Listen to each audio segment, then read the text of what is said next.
Welcome to Cat's Got Your Tongue. This is the podcast for cat lovers all around the world, a podcast in association with the charity Cats Protection.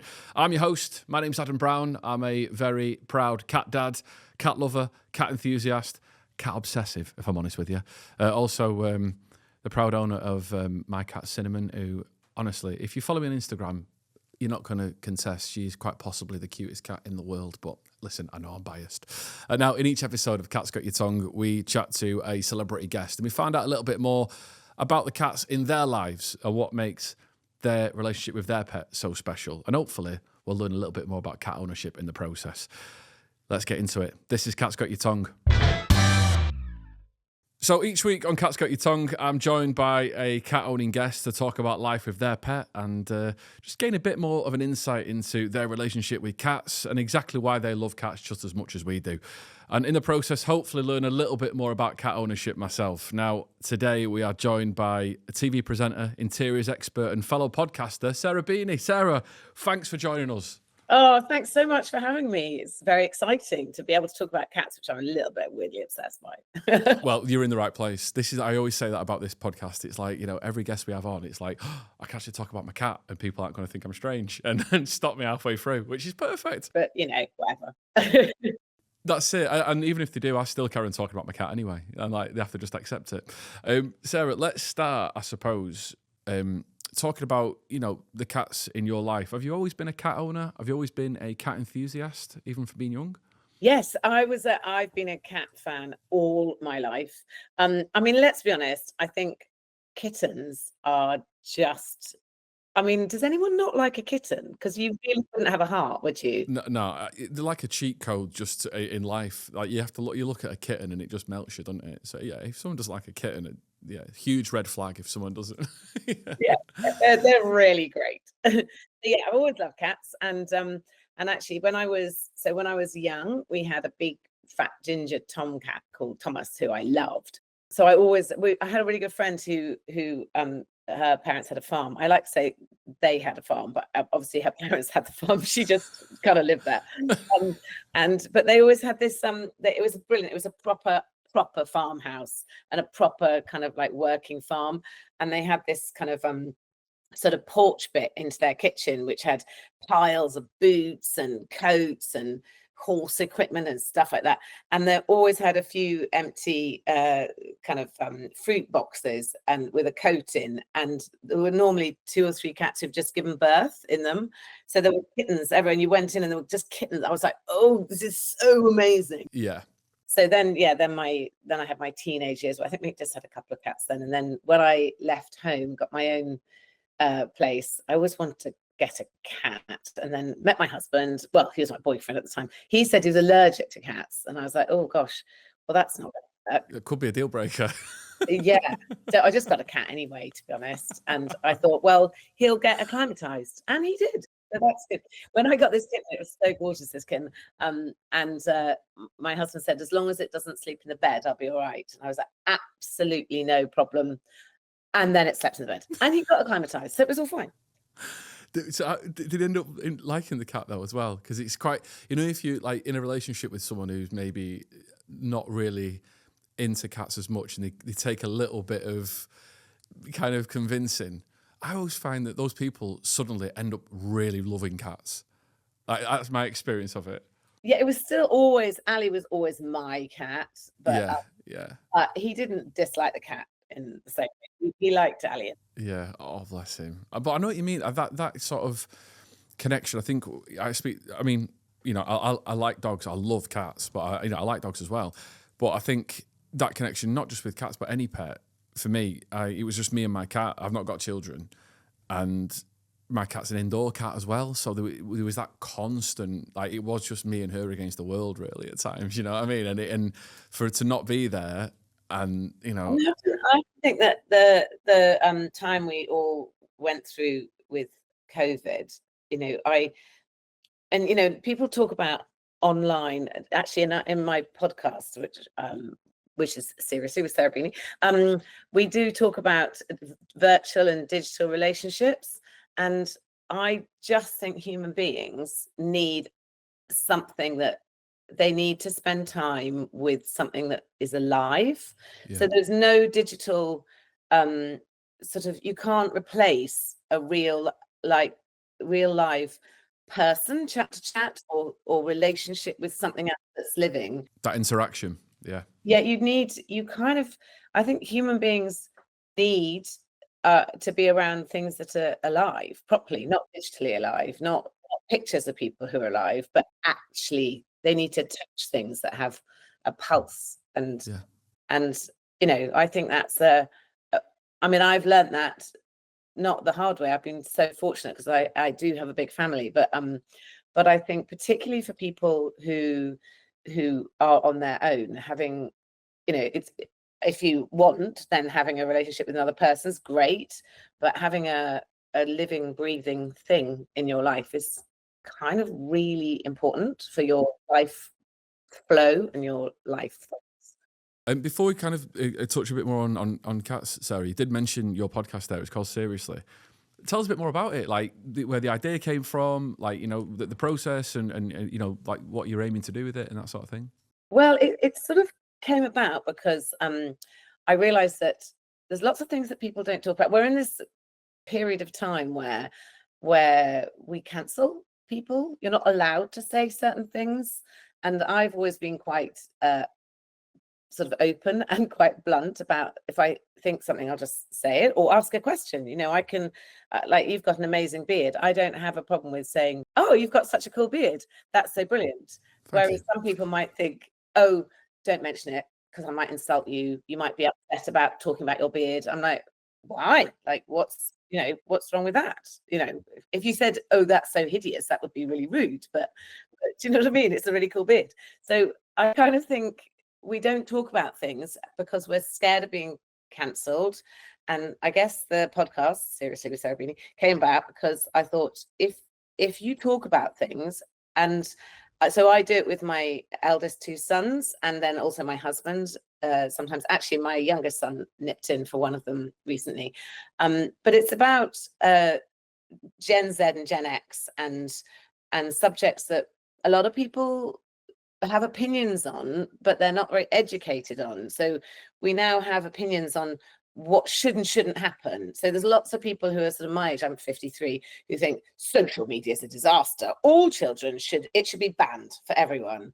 But I sort of think, no, because you've got to understand it before. You can't just start where you are with your opinions and have an opinion and that's fact. You need to understand it from other people's points of view, and then you've got to talk about these things. And I think it just drives a terrible wedge to have opinions instead of, being sort of opinionated rather than educated. And I sort of question whether anything should be shut down, and actually what we actually should do is talk more, because especially in the world of the internet, which is not going away, if you don't talk to people about your if I had an opinion, say, and said, right, all cats should be banned, all cats in the whole world should be banned, then you could either hate me for that and say, well, you're just an idiot and I'll just never talk to you again. Or you could say, why do you think that? And I'd say, well, because they're furry and I don't like them. And then you'd say, well, they bring lots of people loads of pleasure. You don't have to have your own cat, but why can't other people have cats? Because they're really good companionship people. And then I'd go, oh, yeah, that's a good point. I hadn't thought of that. Now you've changed my mind. If you cancel me, you're not changing my mind. I'm going to carry on thinking what I think and just not talk to you.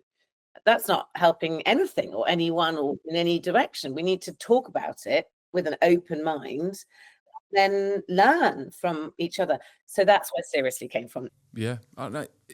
It's great. And I think, breaking down those barriers and also cross-generational and, kind of taking into account different opinions and different thoughts, and hopefully finding some common ground on a lot of those issues. Really, is the main thing, isn't it? Really, I'm glad you don't want to ban cats. By the way, Sarah, just that was an example. I'm glad. Otherwise, I might have said I don't want to talk anymore. You'd have to persuade me. I use that as an analogy. I've got other analogies, but I definitely know I won't get cancelled by saying that because I've got my own cats.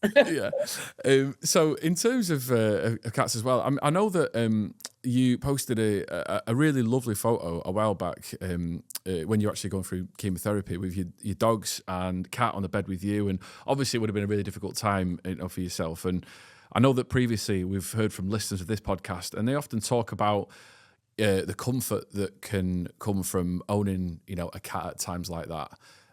Did you feel that? Did you feel having, your pets around you as well as your family was like a big help?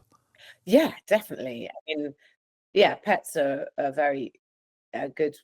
They're just, you know, I'm really lucky I've got great pets, and some people maybe don't have great pets, but they're very loving pets, and yeah, I mean, to be honest, I I'm a very, very weak parent, and I'm a weak pet owner. They all, I mean, when the children were little, they were all in the bed, and then the children got older, and then now they don't really want to be in the bed anymore, which is annoying, but probably right. But now I filled it up with the dogs. Yeah, I mean, in terms of like you say, I'm quite similar with my cat. My cat gets everything she wants. I'm such a soft touch with my cat. Honestly, I'm ridiculous. Like my friends see where I am with my cat, and they're like, Adam, like, what is going on? I'm like, I can't help it. She's so cute. But I also have like a bit of a different voice that I seem to adopt when I speak to my cat, which I wasn't aware of this until like my mates came round to watch the football a couple of years back, and they were like, you do a voice when you speak to your cat. And I'm like, do I? And they're like, yeah, you do. And it's weird. But I always do it. I can't help it. Do you find yourself like, because you can't just use your normal voice when you talk to your pet, surely? It's interesting because actually I sort of believe that pets, they obviously don't understand words, but they understand the tone. Yeah. So I often think it's really interesting because you can talk to a pet and say horrible things in a nice voice, and look really pleased, or you can say horrible things. No, hang on, horrible things in a nice voice, or you can say nice things in a cross voice. Yeah, And yeah. they like react, and we must all remember that you could say you're the most disgusting, revolting animal in the whole wide world, and they'll go look really happy. Or you Yeah. opposite. So yeah, it's all in tone of voice. But actually, when I've been really sad, I have my pets have come and like sat and talked to me when I'm sad, which is really interesting because I think they feel how you feel. They're using other ways of communicating because they don't understand words and speak, so they communicate. And everything communicates, I think, on the planet, but they just sometimes it's a bit like if you meet someone from another country and you don't speak any of their language and they speak none of your language. It's amazing how much of a conversation you can have by gestures and the voice you use. And we think language is everything, but I don't know if it is. Yeah, you find ways to communicate, don't you? And you pick up on body language and cues and the way that they're reacting to what you're doing. I think with cats as well, there is a lot of that because, I think sometimes people mistake cats as being aloof or, moody or whatever. And it's not. It's about picking up these quite subtle nuances that they give off, I think. And that's, the longer you have cats and the more you're around them, that becomes second nature. But if you're ever with someone who's not a cat owner or they don't know much about cats, and I sometimes see people who've only ever had dogs and they stroke cats in the way they stroke a dog, and I'm like, oh no, it's not the same. Like you've got to, there's a different way of doing it. No, they have got their own opinion. But I mean, my cats don't like. This is so spoiled. They don't like drinking from a bowl of water. I have a particular wine glass, which is a plastic wine glass, to be honest, but it is a wine glass, and it sits next to the kitchen sink, and they drink from the wine glass. So there's water on the next to their food, but they don't want it from the bowl. They like the wine glass. So they have yeah. How bougie is that? That's ridiculous. I love it though. Every now and then people go, they get the wine glass and they kind of wash it up, put it in the dishwasher or something, and I'm just like, no, that's the cat's wine glass. That's cats. They have to have a wine glass to drink out of it. I think they like the height, and also I think they just like to feel that they're in charge. Yeah, it's weird as well. As cat owners, there's some lines that you end up saying, and you have to check yourself. And that's one of them in here when you go, "Oh no, that's the cat's wine glass," and you think, "How did we get here? Like, what's going on?" It's not normal, is it? But also, the other thing that's really interesting is they all have such different characters. So I've now ended up with 4 cats, which I didn't really mean to have, but they sort of evolved, And so I've got two really beautiful ginger Toms who are brothers. And the only reason I've got them is because I had one cat, and then I got a kitten that someone was needing to rehome, and then suddenly she got pregnant. And then the last two kittens, I had lots of friends who wanted the kittens, and we were left with these two ginger cats, and they were really good friends, and they used to play together, and I couldn't bear to separate them, so I kept them both.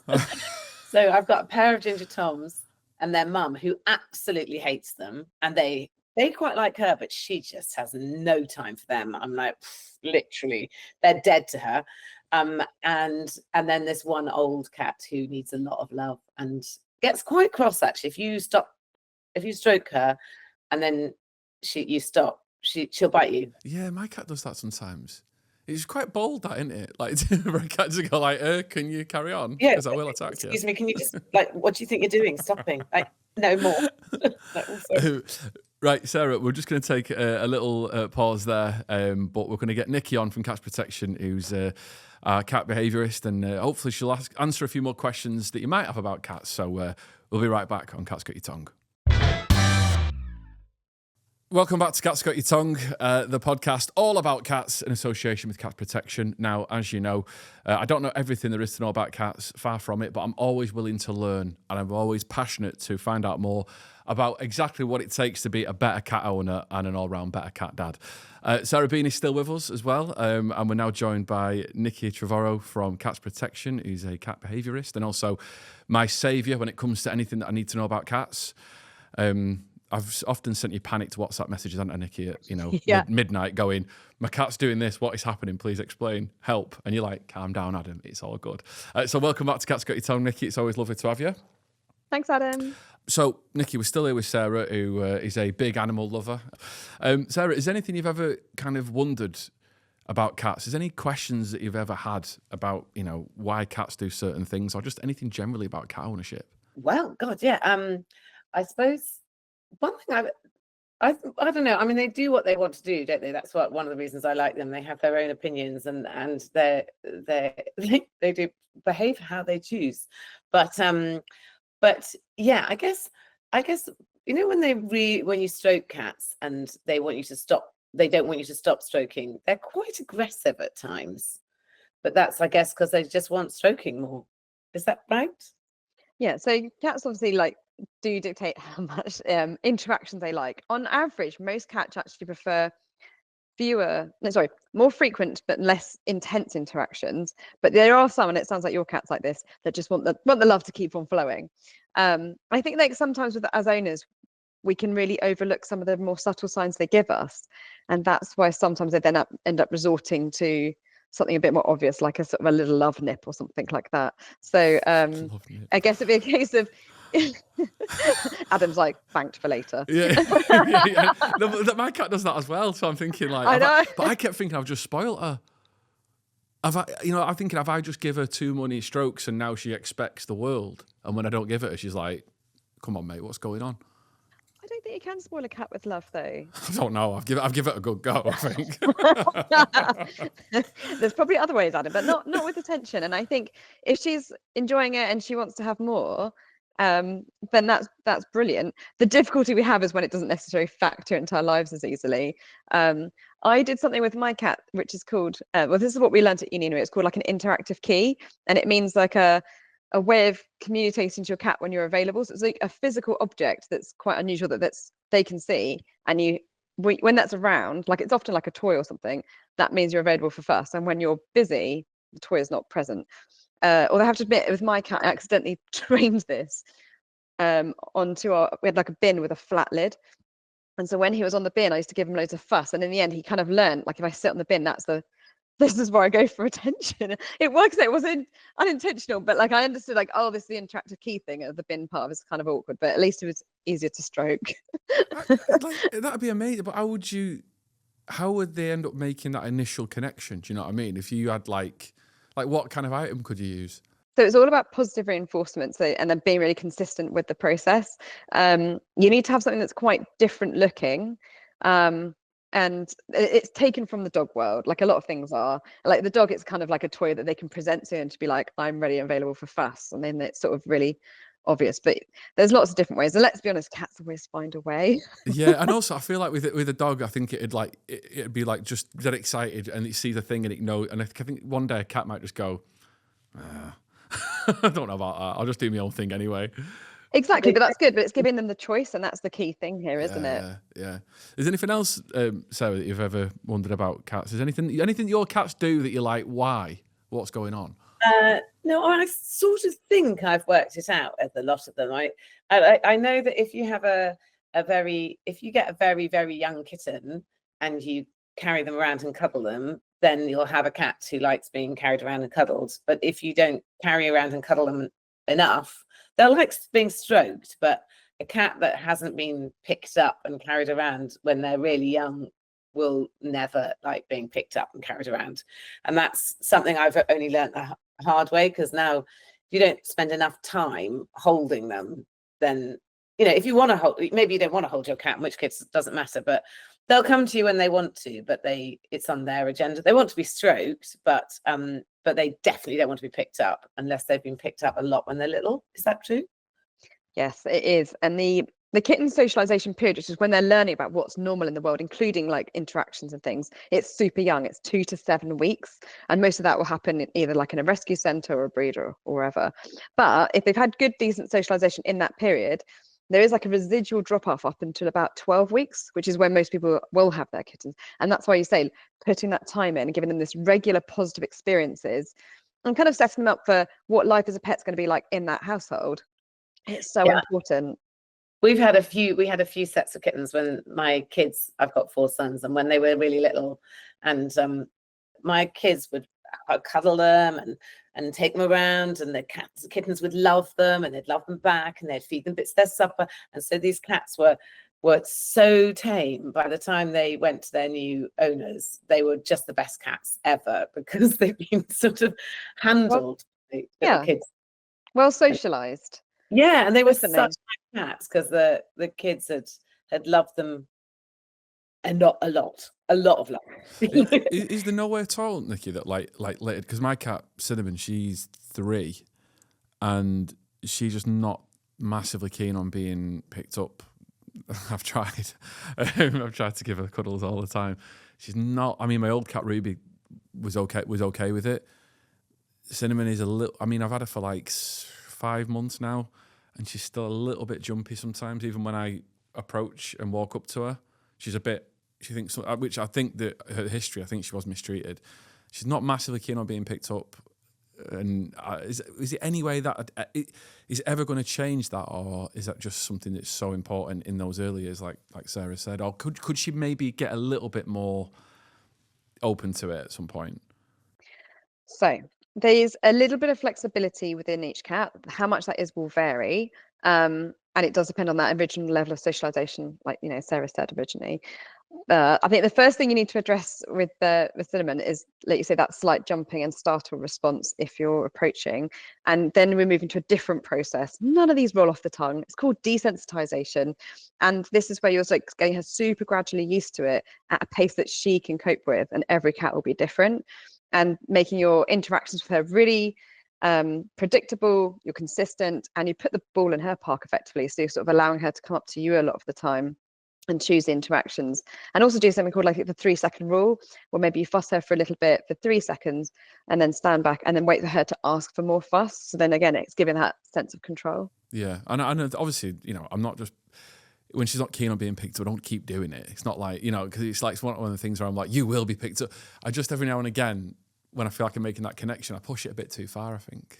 And I'm like, I've made the breakthrough, and I'm like, and then she's like, oh, yeah, put me down now, mate.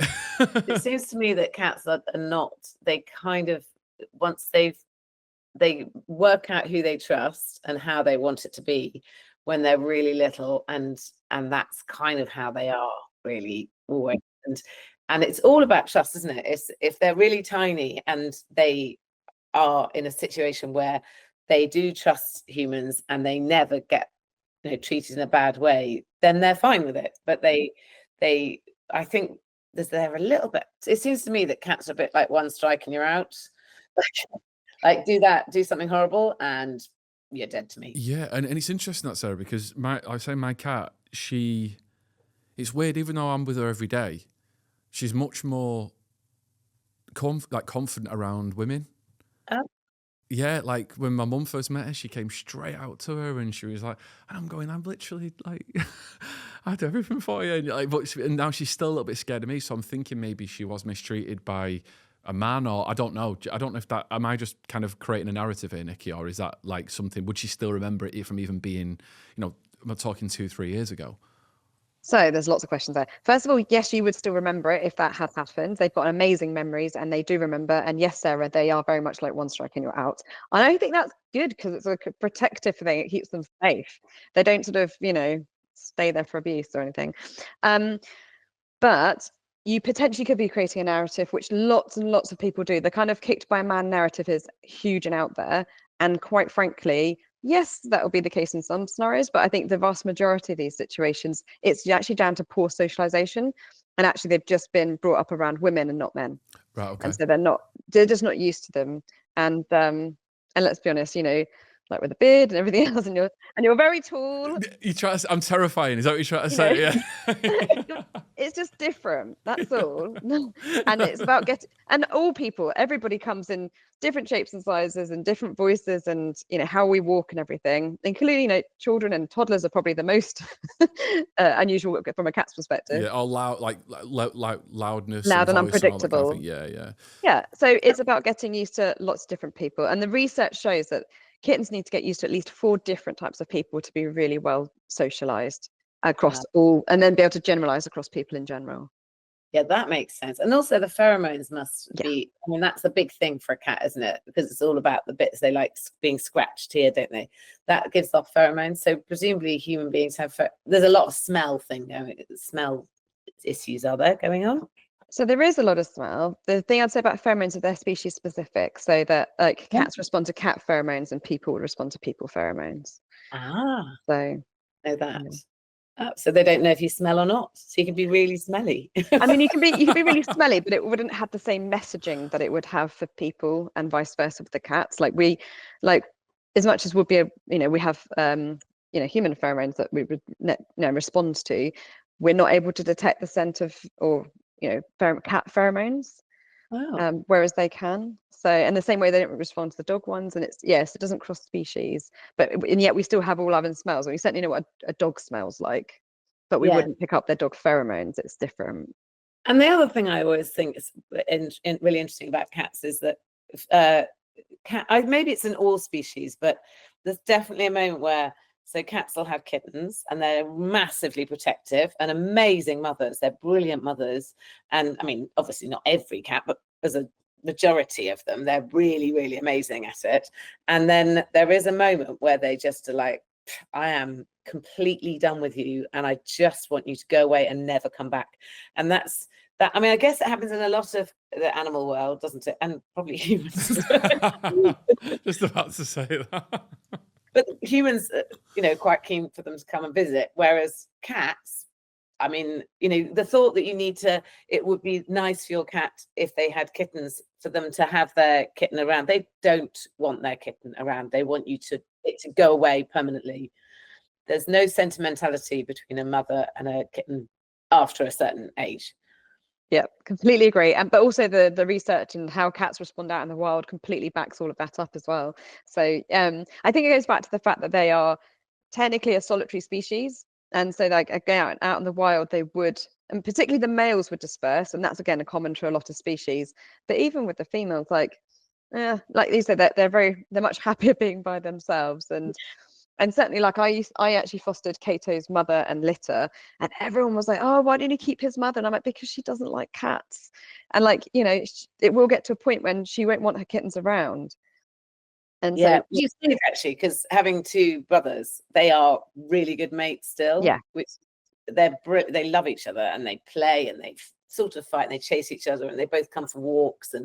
But their mum, there is no relationship at all. It's interesting, like you say, it's obviously it's the way it is in the animal world, and it is different obviously with humans, although you know, like you say, sometimes your mum doesn't want to get rid of you, but she wants to come and visit now and again. Although my mum doesn't appreciate when I take my washing round. So, you know, there is that. So just before we let you go, Sarah, every episode of Cat's Got Your Tongue, we do answer a question or two from our listeners and discuss the question. And this might be one, actually, you might be able to give a bit of insight to. This is from Rizal, who sends us a message via email. And it's about introducing cats from two households using scent. And obviously, Sarah, you said that, you know, when you were younger, there was obviously cats turning up and different cats kind of leaving the house and coming into the house. So it might be something that's applicable here. And Rizal says that we've got a cat, Nala, and my husband's mother has a cat called Percy. Now, my husband regularly visits his mum and Percy at some point, which means that their households will combine in a way. So she says, might Nala and Percy have got to have a sense of each other by a husband travelling back and forth as both cats rub themselves on him. So they're hoping that's the case to ease the stages of Nala and Percy slowly getting used to each other when eventually they will share one home. So would that be a thing, Nicky? Would you be able to pick up on those real subtle scents? I know we touched on it a little bit earlier, but would that be like a slow introduction almost? Yeah, definitely. And we'd always recommend a slow introduction, starting with scent transfer, which is what we call it. And that needs to be the longest part of the whole process. It also tends to be the bit that everyone either doesn't know about or rushes through. But yeah, they need to do it. And it's good that it's happening accidentally, and it will do as the cats rub on their legs, on the clothing. The other cats will be able to pick that up. I mean, cats, when you first come back in with shopping or anything, the cats are usually all over it to be like, where have you been? And all these new scents coming in. So yes. And then with scent swapping, my big tip for this is when you've got the two separate cloths and you rub them over the scent glands, which is sort of either side of the mouth, like around the cheeks, and you swap the cloths, do not give it to the cat. Everyone wants to give it to the cat and be like, hey, what do you think of this? And it all comes back to giving the cat choice. So you want to swap the cloths, put them in the center of the other cat's room, you know, where they hang out, and allow that cat to choose to come up to the cloth and give it a sniff or investigate, or choose to avoid it. So yeah, and then you just break it down all into lots and lots of steps. We've got a video on our website if you would like to know more information.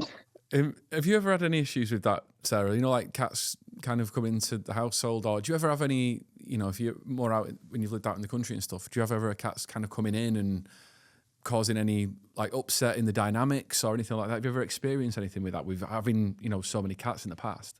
I've found try not to control it. Let them do it in their own good, sweet time, and you know, let them kind of work it out, and like sort of that kind of, they want to do it in their, well, as you say, actually, Nicky, you know, in their time, not your time. Don't force it on them. Don't try and control it. I've got two questions I wanted to ask you, actually, Nicky. Can I just ask? Yeah, of course, go. So there are two things that are annoying about cats, which I'm wondering. One is my cats pick their claws on the carpet in patches. And so I try to stop them doing it. I get cross with them for doing it. And then because they've pulled the carpet, I have to kind of slice the carpet off with a blade. Eventually it's going to be completely bare. Why do they keep picking their claws on the carpet? And there's loads of places all over the place they do it. The other question I've got is, I've got an amazing greenhouse and I grow lots of vegetables, which I love. And they insist on, they've got a million places they could go to the loo, but they choose my greenhouse often in the middle of the rocket. So I have to scoop all that out and put it all in the compost and start again. I'm like, why? Like, it's so annoying. And it's not like they haven't got anywhere else to go and they're not shut in. So yeah, two questions. How can you stop them being so annoying? No worries. The first question, I think loads of people listening will be like, I want to know that too. My first question to you is the carpet a looped carpet? No.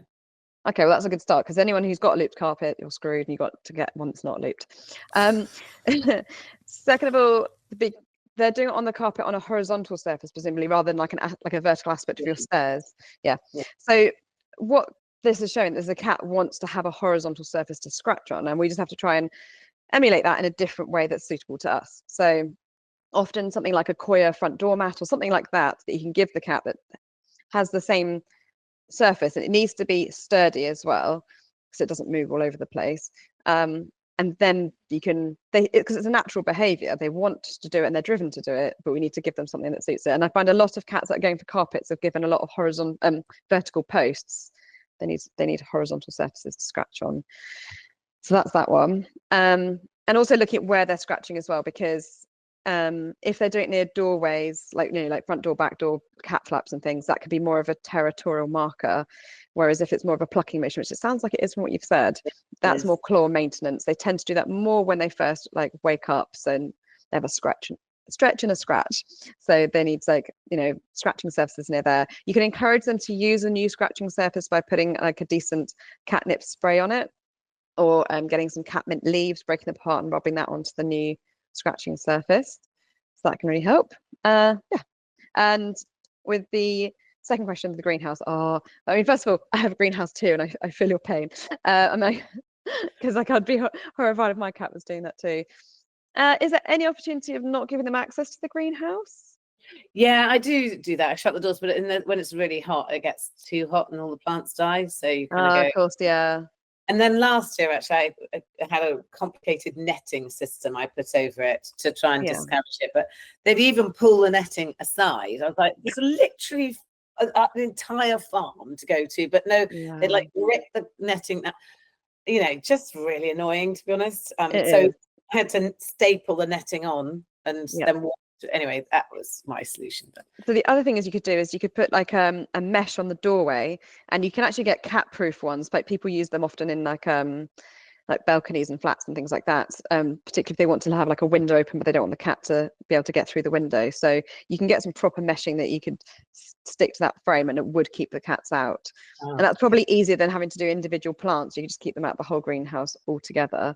The reason why they're doing it, they love compost. They love a bit of compost. It's, and also with the safety of a greenhouse, and it's private and it's away from the elements, and it's a luxury lavatory. It's a luxury lavatory, yeah. It's like a custom-made toilet, isn't it, for cats, basically? Yeah. Like going into a posh hotel to use the loo.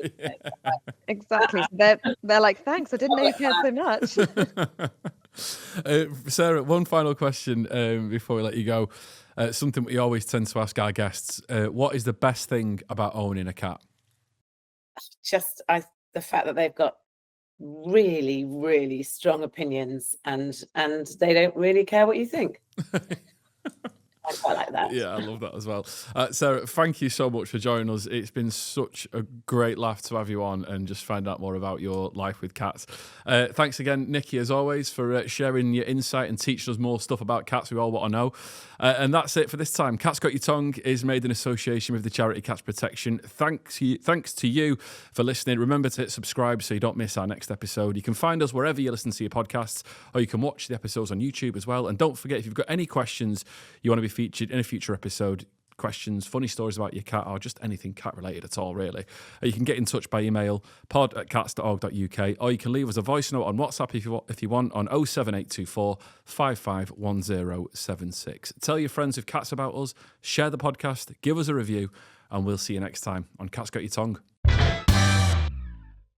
Cats Protection is making a better life for cats because life is better with cats. The charity helps over 500 cats a day, whether that's through rehoming, neutering, or offering valuable cat behaviour and welfare advice to owners. If you'd like to make a donation towards helping more cats and kittens in the UK, visit cats.org.uk/donate.